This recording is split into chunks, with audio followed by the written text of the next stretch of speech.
Good morning, this is Jerry Zremski from the Buffalo News Washington Bureau.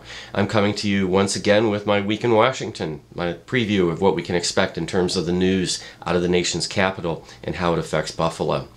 Now, let me begin this week with an apology. If you view my video blog on a weekly basis, you'll understand I don't normally sound this way, but I'm fighting off a very, very bad summer cold, so I'm just going to have to try to work through this, and you'll have to listen to someone who sounds a little bit froggy instead of healthy.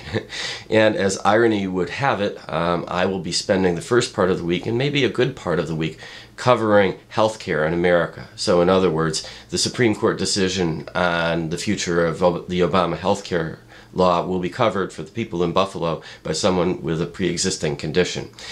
Nevertheless, I'm going to fight my way through, and I will tell you right at the start a few things. First of all, we don't know exactly when the decision will come down. It could be as soon as today, it could be later in the week. We do believe it's almost certain that the decision will come down sometime this week. And when it does, it will have landmark impacts in all sorts of ways. First of all, certainly on the American healthcare system, we will know for sure whether all Americans will have to have healthcare starting in 2014 or whether that will no longer be a mandate. We will know whether all the other parts of the bill will be able to go forward or not. We will also know a great deal more about how much Congress can and cannot do legally to address the nation's problems. These are all issues at play here in this very, very important series of cases that the justices will decide very, very soon. Covering this obviously is my top priority this week. Every day that the court is issuing opinions, I will be up there at the court waiting for them. I'm totally prepared to write the stories on a breaking news basis for the web.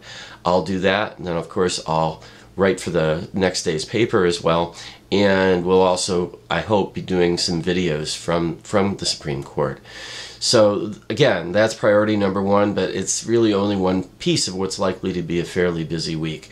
This will be the last week that Congress is in session for a couple of weeks, and they've got a couple of very big issues on their plate.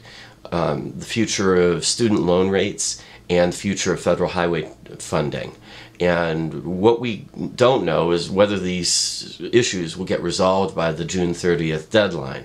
What we do know is that Congress is trying to find a way past its partisan divides and address these issues. Time permitting, I will be writing about these stories as well. Again, the Supreme Court takes precedence this week, but if I do indeed have time, I will be addressing that. And finally, I do hope to finish up my story that I've been working on for quite some time now about Kirsten Gillibrand, the senator from New York, and her work on women's issues. I've basically just not had time to finish that given the vast amount of news coming my way in the last week or so. This week's looking to be somewhat similar, but I'm going to try to get that done if it possibly can, because next week I'm not going to be here. I'm going to be on vacation.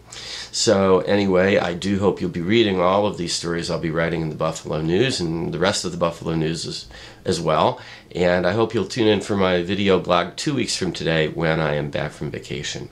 Thank you very much, and happy 4th of July.